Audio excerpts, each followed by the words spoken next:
बहुत बहुत स्वागत है आप सभी शिक्षक बंधुओं का प्रधान शिक्षक के क्लासेस में। यूनिट 8 हमारा चल रहा है डीएलएड सेक्शन का। दूसरे पार्ट में आज हम लोग कुछ इंपॉर्टेंट टॉपिक को देखेंगे और आज का सबसे इम्पोर्टेंट टॉपिक हमारा है शिक्षण अधिगम सामग्रियाँ। तो बहुत सारे इम्पोर्टेंट शिक्षण अधिगम सामग्रियों के बारे में हम लोग चर्चा करेंगे। तो आइए फटाफट से बढ़ेंगे क्लासेस की ओर।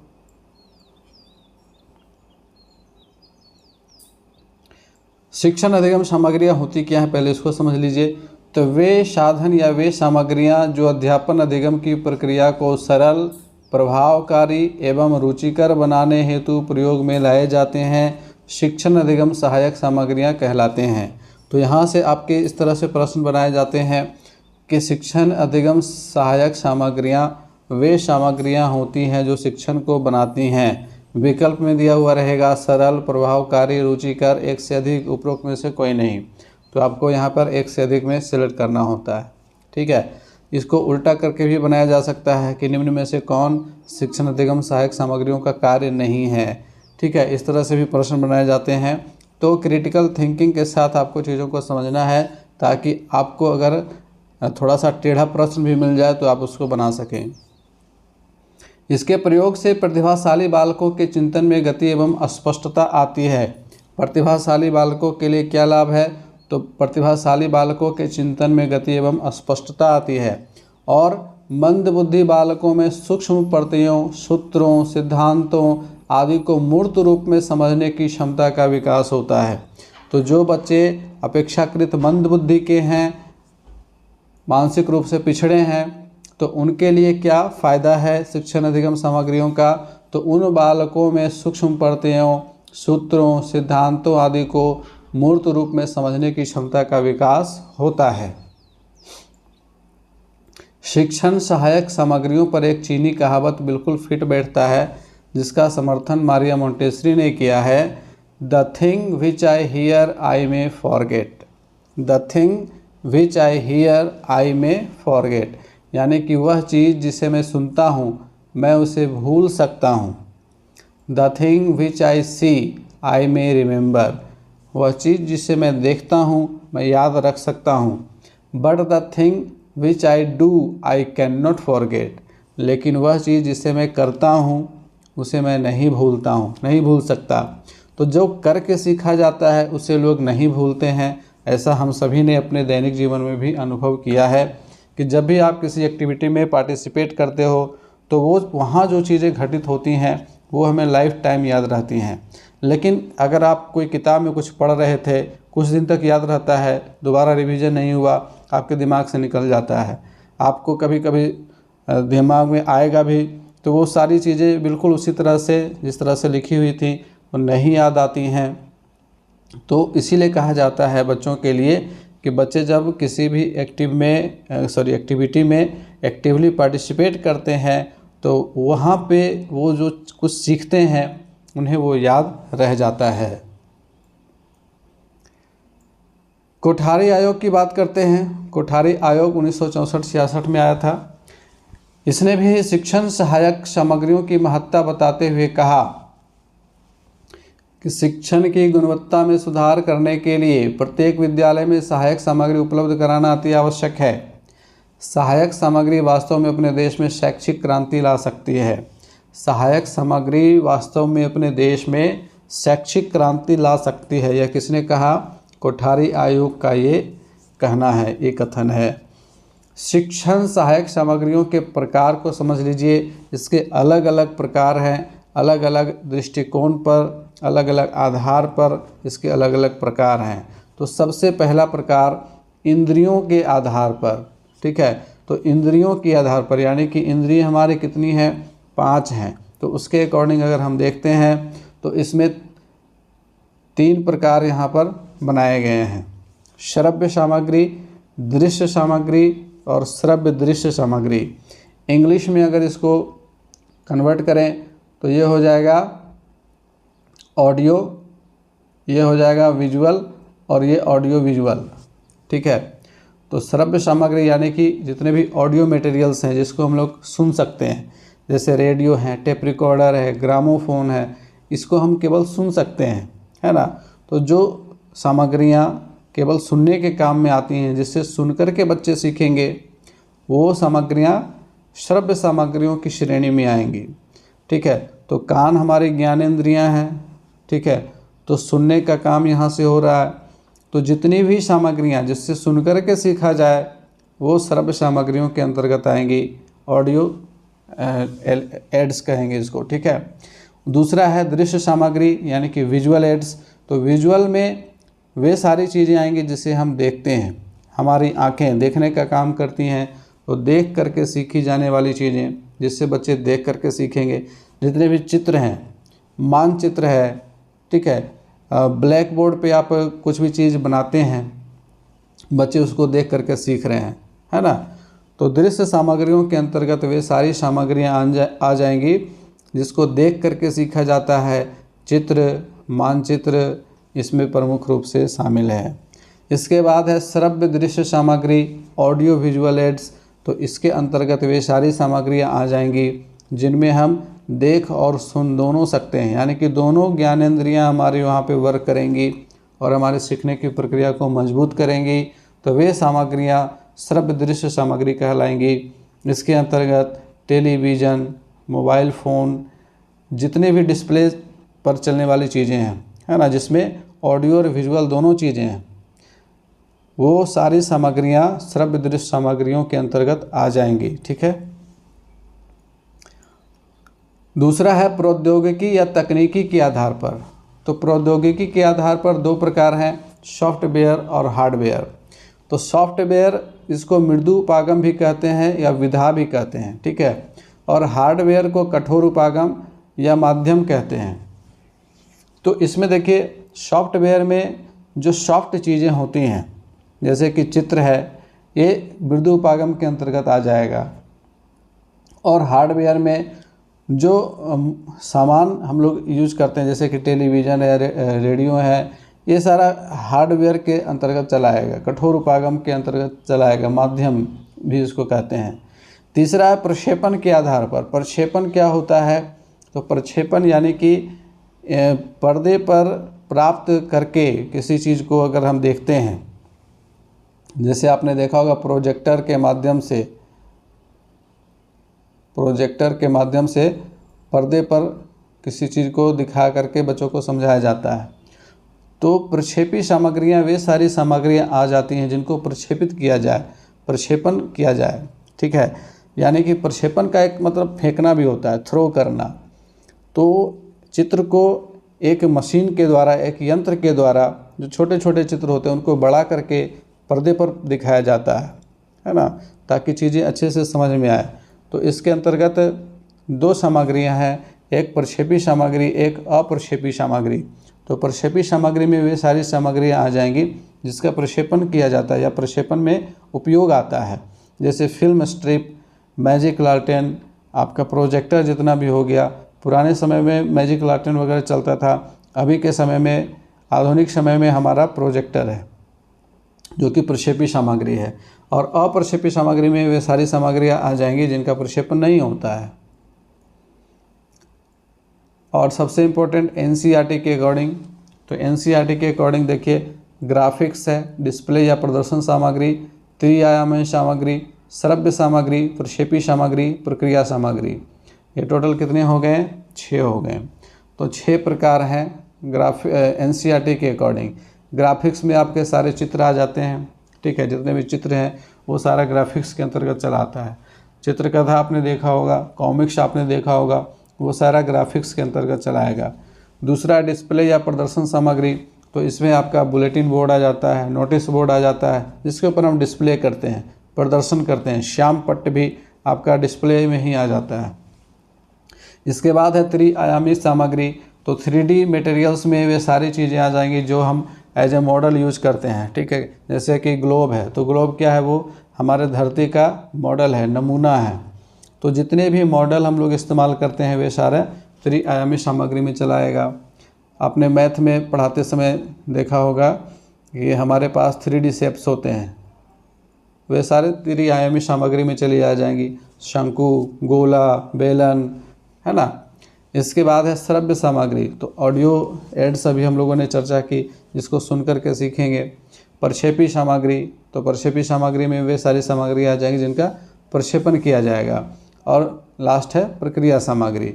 तो अब कुछ और इम्पोर्टेंट जिसका हम लोग इस्तेमाल करते हैं, जिसका हम यूज करते हैं, उन सभी मटेरियल्स को हम लोग एक एक करके समझेंगे। अब यहाँ पर देखिए, सबसे पहला हमारा श्याम पट्ट है। तो श्याम पट्ट शिक्षक का मित्र कहा जाता है। शिक्षक का परम मित्र कौन है? तो श्याम पट्ट है।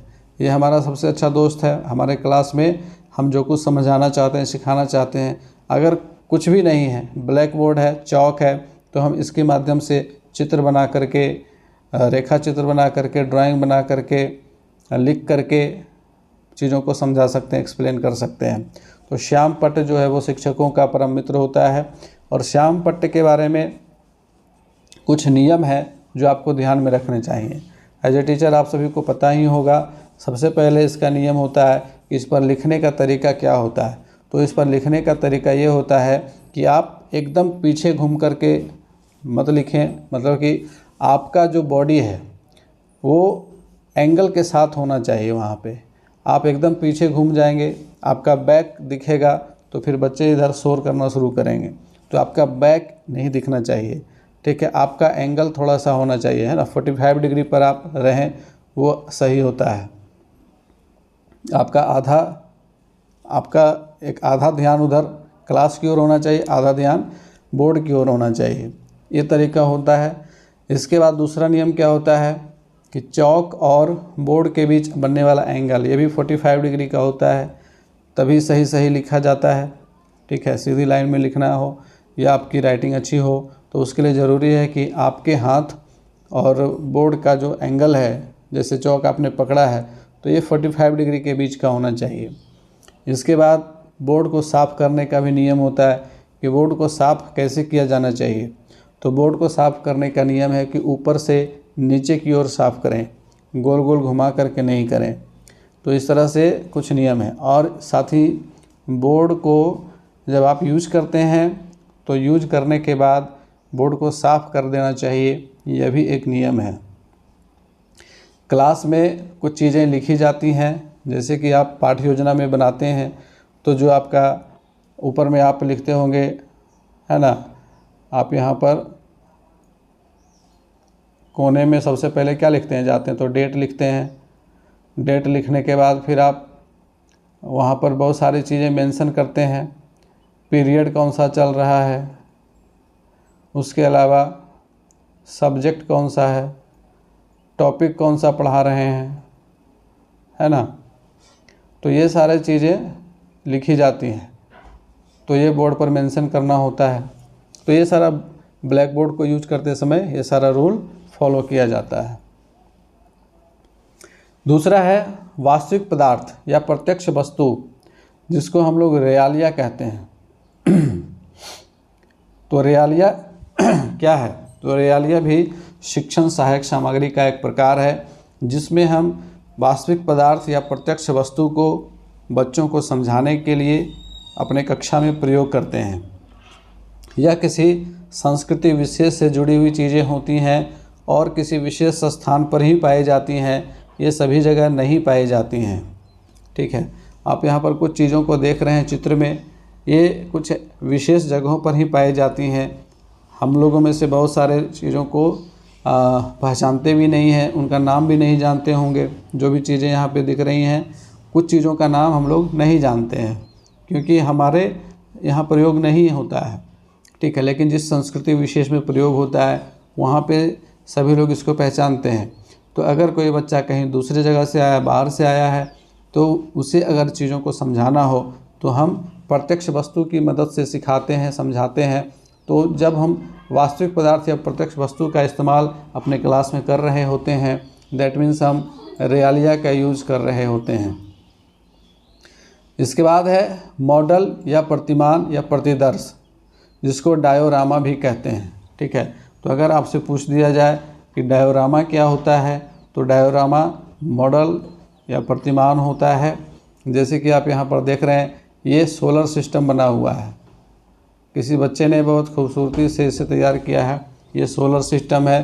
सूरज है, इसके बाद के सारे ग्रह यहाँ पर प्रदर्शित किए गए हैं। उसी तरह से ये डेजर्ट का डायोरामा है, मरुस्थल प्रदेश, मरु प्रदेश में किस तरह से वहाँ का जीवन होता है वो यहाँ प्रदर्शित किया गया है। तो इसी तरह से हम अपने क्लास में भी डायोरामा का यूज करते हुए कुछ इम्पोर्टेंट चीज़ों को, कुछ इम्पोर्टेंट टॉपिक को सिखा सकते हैं बच्चों को। इसके बाद चित्र, मानचित्र और चार्ट, इसका तो यूज सभी लोग करते हैं अपने अपने क्लास में, और विभाग के द्वारा भी प्रदान किया गया है। बहुत सारा चार्ट आपको देखने को मिलता है TLM के रूप में। ये सभी स्कूल में दिया गया है विभाग की ओर से। खास करके क्लास 1 से लेकर के क्लास 5 तक के लिए अलग अलग तरह के बहुत सारे चार्ट्स दिए गए हैं, मानचित्र दिए गए हैं, जिसमें विश्व का मानचित्र, भारत का मानचित्र, बिहार का मानचित्र शामिल है ना।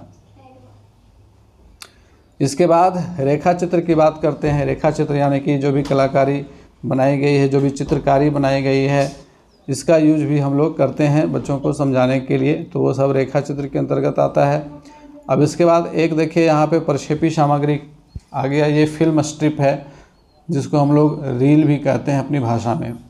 पहले पुराने टाइम पे वो कैमरा आता था जिसमें रील का यूज होता था, जिसमें नेगेटिव से हम लोग इमेज प्राप्त किया करते थे। हम लोगों को याद होगा, अभी के समय में तो ये सारी चीज़ें ख़त्म हो गई हैं। तो फिल्म स्ट्रिप क्या काम करती हैं, या चित्र लेने का काम करती थी। इसके अलावा हम जो भी चित्र इसको देखते थे उसको प्रक्षेपण भी करके देख सकते थे, ठीक है, मैजिक लालटेन में डाल करके, या कुछ और ऐसे प्रक्षेपी सामग्री हुआ करते थे। जैसे बायोस्कोप की दुनिया उस टाइम पे होती थी, तो बायोस्कोप में जो दिखाया जाता था वह भी एक तरह से प्रक्षेपण सामग्री ही था। इसके बाद है फ्लैनल बोर्ड। फ्लैनल बोर्ड एक ऐसा बोर्ड होता है, आपने देखा होगा अक्सर प्राइवेट स्कूलों में ये दिखेगा आपको, या किसी अच्छे सरकारी स्कूल में दिखेगा जहाँ के शिक्षक ज़्यादा जागरूक हैं। तो इसमें क्या होता है कि एक मलमल का कपड़ा लगा होता है, जैसा कि आप यहाँ देख पा रहे हैं, और इसके ऊपर चित्र को इस तरह से चिपकाया जाता है, ठीक है। तो इस तरह से हम बच्चों के लिए चित्र प्रदर्शित करते हैं फ्लैनल बोर्ड के ऊपर। बुलेटिन बोर्ड, ये सब दृश्य सामग्री के अंतर्गत आ जाएगा, डिस्प्ले सामग्री के अंतर्गत, ठीक है। डिस्प्ले करते हैं हम लोग इसके ऊपर। बुलेटिन बोर्ड क्या होता है, तो बुलेटिन बोर्ड खास करके ऑफिस के पास लगा होता है, जिसमें कुछ इम्पोर्टेंट सूचना बच्चों को बतानी होती है, तो उसके लिए इसका इस्तेमाल किया जाता है। इसके बाद है एक दृश्य सामग्री सेक्सटेंट। यह दृश्य सामग्री के अंतर्गत आएगा। यह आँखों पर बनने वाले कोण को प्रदर्शित करता है, ठीक है। इसका इस्तेमाल नेवी में ज़्यादातर होता है। नेवी में लोग दूरी मापने के लिए इसका इस्तेमाल किया करते हैं। इसके बाद है एक लिंगुआ फोन। लिंगुआ फोन कैसी सामग्री है, तो यह एक श्रव्य सामग्री है, ठीक है, ऑडियो एड है ये। लिंगुआ फोन में होता क्या है, तो आपने ग्रामोफोन देखा होगा, उसी तरह का ये भी होता है लिंगुआ फोन। आप इसे देखें, इस तरह का होता है। लिंगुआ फोन इसलिए इसको नाम दिया गया है कि इसमें शिक्षक के द्वारा पठन किया जाता है पहले, या किसी एक्सपर्ट के द्वारा शब्दों का शुद्ध उच्चारण करके किसी एक पाठ को, या आप कह सकते हैं जितने भी लैंग्वेज वाले चैप्टर्स हैं उनकी रिकॉर्डिंग होती है, और उस रिकॉर्डिंग को इसमें प्ले किया जाता है, और बच्चे इसको सुनते हैं, और सुन करके सीखते हैं कि किस तरह से हमें शुद्ध उच्चारण करना है, कैसे सही पढ़ना है। इसके बाद है ग्रामोफोन। तो ये आपका ग्रामोफोन आ गया।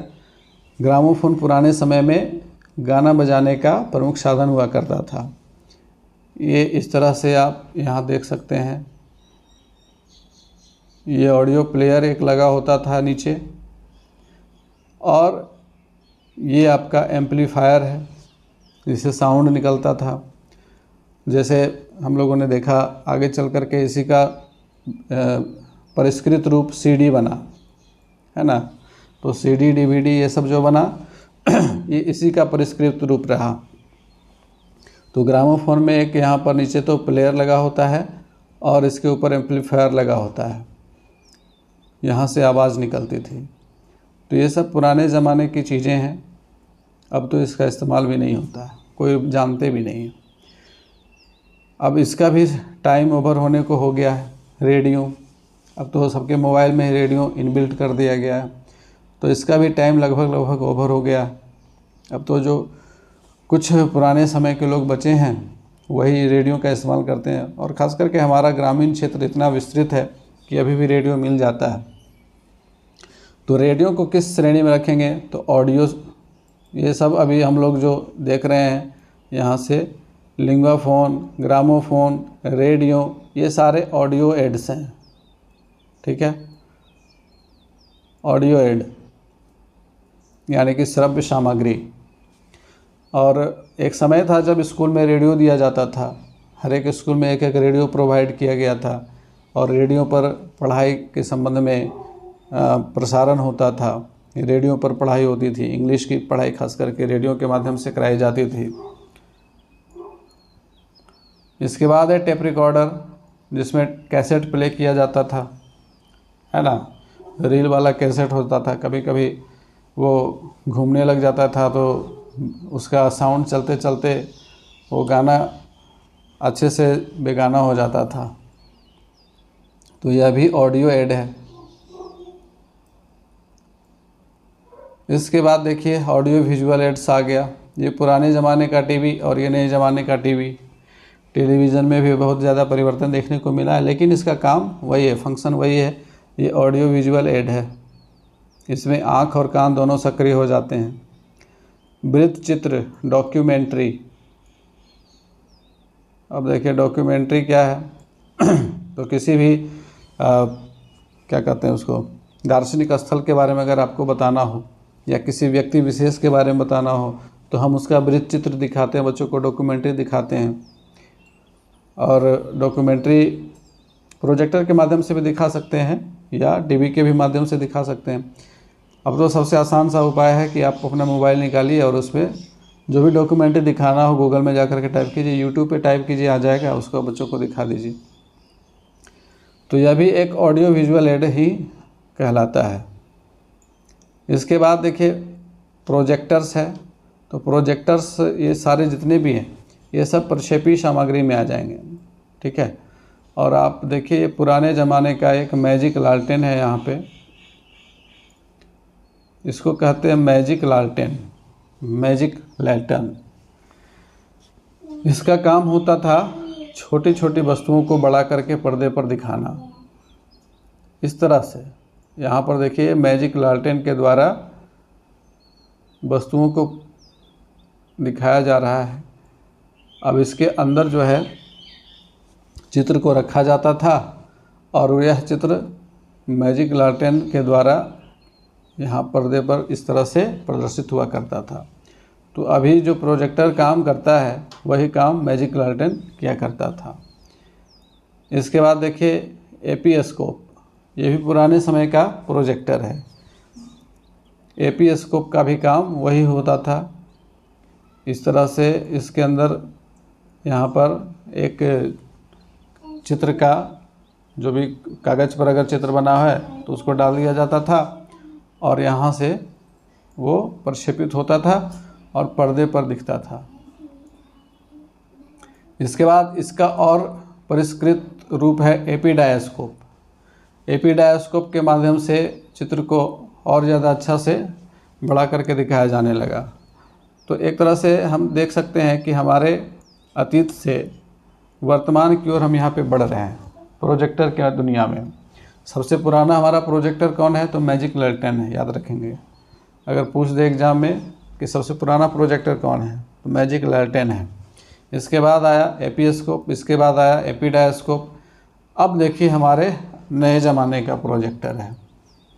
नए ज़माने के प्रोजेक्टर में भी अलग अलग तरह के प्रोजेक्टर देखने को मिलते हैं। ये है OHP यानी कि ओवरहेड प्रोजेक्टर। ओवरहेड प्रोजेक्टर में क्या होता है कि अगर आप इसको क्लास में यूज करते हैं तो आप यहाँ ये राइटिंग पैड है, जो कुछ लिख रहे होते हैं तो यह प्रोजेक्टर जो है आपके सिर के ऊपर से आपके पीछे जो पर्दा लगा हुआ है या बोर्ड लगा हुआ है उसके ऊपर प्रक्षेपित करता है और वहाँ पे वो सारा कुछ दिखाता है जो कुछ आप वहाँ राइटिंग पैड पर लिख रहे हैं। ठीक है, अगर आप गणित का कोई सवाल बना रहे हैं, राइटिंग पैड पर बना रहे हैं, या कोई चित्र बना रहे हैं, तो चित्र बनाने का जो भी टेक्निक है, ठीक है, जैसे जैसे आप कुछ भी ड्रॉ करते जा रहे हैं वो सब कुछ दिखाते जा रहा है उस पर्दे के ऊपर, या पीछे अगर बोर्ड लगा हुआ है तो उस पर दिखा रहा है। ठीक है, इसको ओवरहेड प्रोजेक्टर कहते हैं। और ये वाला प्रोजेक्टर तो सभी लोगों ने देखा होगा, स्मार्ट क्लास जो लगा है हम लोगों के स्कूल में, तो ये वाला ही प्रोजेक्टर दिया गया है। इसको LCD प्रोजेक्टर कहते हैं, लिक्विड क्रिस्टल डिस्प्ले। एक और इससे भी बेहतरीन प्रोजेक्टर आ गया है DLP, जिसको डिजिटल लाइटिंग प्रोसेस कहते हैं। ठीक है, तो जैसे जैसे प्रोजेक्टर की दुनिया में आगे हम लोग चल रहे हैं तो इसमें DLP प्रोजेक्टर अभी के समय में बहुत ज़्यादा अच्छी क्वालिटी वाला माना जाता है। अब इसके बाद आते हैं प्रमुख शिक्षण सामग्री में प्रत्यक्ष अनुभव, फील्ड ट्रिप जिसको कहते हैं। तो फील्ड ट्रिप सबसे बेहतरीन चीज़ें हैं। ठीक है, सबसे बेहतरीन एक तरह से कह सकते हैं कि टीचिंग एड है, क्योंकि आप अगर किसी वस्तु को दिखा करके समझा रहे हैं, सामने में अगर वो चीज़ें हैं, चाहे वो किसी ऐतिहासिक स्थल की बात करें या अगर बगीचे में भी आप ले जा कर के बच्चों को प्रत्यक्ष रूप से दिखाते हैं, मतलब बच्चों को जब वो सारी चीज़ें आँखों के सामने खुद को देखने को मिलती हैं, वो खुद से वहाँ अनुभव कर सकते हैं, खुद से छू कर के देखते हैं, तो निश्चित रूप से वो ज़्यादा सीखते हैं, प्रत्यक्ष अनुभव होता है उनको, है ना। अगर आप किसी टॉपिक को अपने वाणी में मधुरता ला करके, अपने हाव भाव, अपनी भंगिमा में बहुत चेंजेस ला करके सिखाते हो, अपने क्लास में रेंडर करते हो, तो निश्चित रूप से आपका क्लास मनोरंजक बनता है, बच्चे कुछ सीखते हैं। लेकिन अगर उसी चीज़ के बारे में, जैसे कि हमारा यहाँ पे नालंदा का खंडहर दिख रहा है, तो नालंदा का खंडहर आप अपने वाणी में बहुत ही ओजस्विता ला करके आप उसको समझा दीजिए।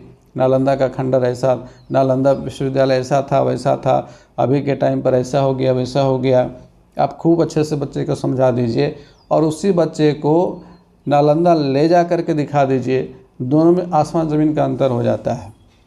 तो ये प्रत्यक्ष अनुभव हमारा जो है, फील्ड ट्रिप, जब हम बच्चे को साथ में ले के जाते हैं परिभ्रमण पर, और तब वो बच्चे जो कुछ सीखते हैं, जो देखते हैं, उसको लाइफ टाइम याद रखते हैं, है ना। बच्चा क्लास 8 में होता है जब वो कहीं घूमने के लिए जाता है, फिर जब उसकी शादी हो जाती है उसके बाद भी वो घटना याद करता है कि हम जब क्लास 8 में थे ना, तो हम लोग को सर लेके गए थे, नालंदा का खंडहर देखे थे, राजगीर घूमे थे, विश्व शांति स्तूप देखे थे। जो कुछ भी देखते हैं उनको याद रहता है। तो यहाँ पे लॉन्ग टर्म रिमेंबर, यहाँ पे इससे फ़ायदा ये होता है। अब देखिए सबसे इम्पोर्टेंट टॉपिक यहाँ पे है शिक्षण सहायक सामग्रियों की सापेक्षिक प्रभावशीलता का अध्ययन। इसके संबंध में एडगर डेल का अनुभव संघ को हम लोग समझेंगे। एडगर डेल एक बहुत ही प्रसिद्ध शिक्षाविद हुए।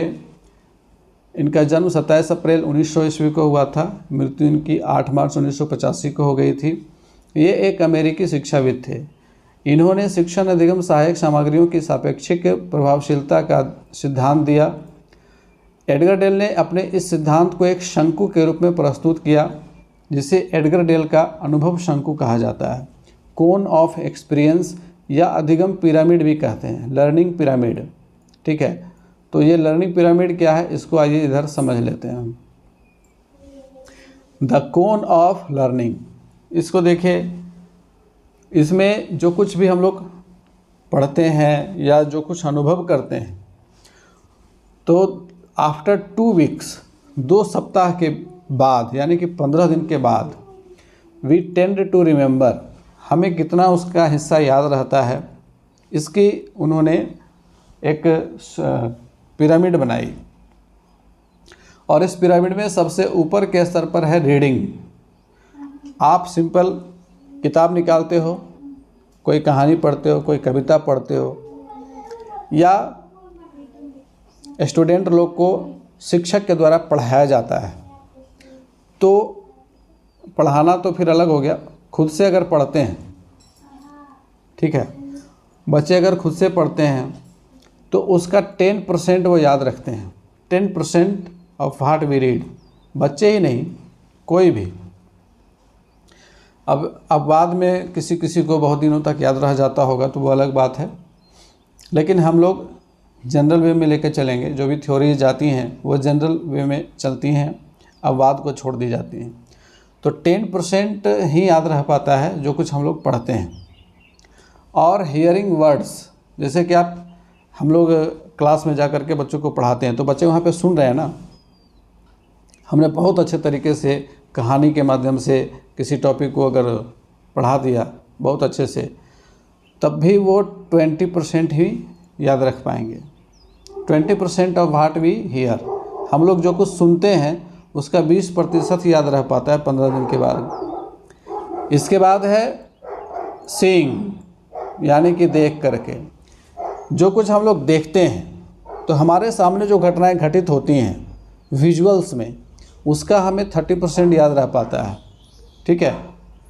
और जहाँ पे ऑडियो विजुअल मीडियम आ जाते हैं, ठीक है, watching a movie, looking at an exhibit, watching a demonstration, seeing it done on location, तो उसका हमें 50% याद रहता है। तो स्मार्ट क्लास का कंसेप्ट इसीलिए आया कि जो कुछ बच्चे वहाँ पे देखेंगे और सुनेंगे, दोनों काम होगा तो 50% कम से कम उन्हें याद रहेगा। ऐसे सर जाते हैं क्लास में और पढ़ाते हैं तो पढ़ करके कितने याद रख पाएंगे, 20%। जबकि देख करके और सुन करके दोनों क्रियाएं जब वहाँ पे होंगी, दोनों ज्ञानेंद्रियां वहाँ पे जब शामिल होंगी, तब वो 50% याद रखेंगे। अब इसके बाद है participating in A discussion, giving a talk, यानी कि हम लोग जो कहते हैं, अगर हमें कुछ कहना हो उसके लिए हम डिस्कशन में जाते हैं, डिस्कशन में पार्टिसिपेट करते हैं, टॉक देते हैं, भाषण देते हैं, तो जो कुछ हम कहते हैं उसका हमें 70% याद रहता है। यानी कि बच्चों को इस लायक बनाना कि वे खुद से कुछ कह सकें, भाषण दे सकें, वाद विवाद प्रतियोगिता में सक्रिय रूप से, सहभागी रूप से शामिल होते हैं, तब वो अपने द्वारा कही गई चीज़ों का 70% याद रख पाते हैं। और लास्ट है doing a dramatic presentation, simulating the real experience, doing the real thing. तो जब वास्तव में कुछ करके सीखते हैं तो उसका 90% याद रहता है, और 90% याद रह जाता है जो करके सीखा जाता है। और वो जो हमने शुरुआत में कहावत की चर्चा की थी, कन्फ्यूशियस का है, आई सी एंड आई फॉरगेट, मैं देखता हूँ मैं भूल जाता हूँ। I hear and I remember, I do and I understand, मैं करता हूँ और मैं समझ पाता हूँ। तो करने से ही समझ आती है, इसीलिए करके सीखने पे ज़्यादा बल दिया जाता है। और ये जो कोन ऑफ लर्निंग है, इसमें अगर आपसे पूछा जाए कि एडगर डेल के अनुभव शंकु में ये जो अधिगम की क्रियाशीलता है वो किस क्रम में बढ़ती है, तो ऊपर से नीचे के क्रम में बढ़ती है, ठीक है, ऊपर से नीचे के क्रम में बढ़ती है। हम लोग यहाँ देख रहे हैं कि ऊपर से नीचे के क्रम में, ऊपर कम है और नीचे ज़्यादा है ना। तो ऊपर से नीचे के क्रम में बढ़ती है। ऊपर में तो हम देख रहे हैं यहाँ पर रीडिंग का केवल 10% है, हियरिंग वर्ड्स का केवल 20% है, सीइंग का 30% है, इस तरह से। और यहाँ तक का जो लेवल है रीडिंग से लेकर के लुकिंग एंड लिसनिंग का, इस लेवल में बच्चे पैसिव मोड में रहते हैं और लास्ट के इन 2 लेवल पे जब वो पार्टिसिपेट कर रहे हैं तो यहाँ वो एक्टिव मोड में रहते हैं। तो बच्चों को एक्टिव मोड में लाने के लिए भी ये बेहद ज़रूरी है।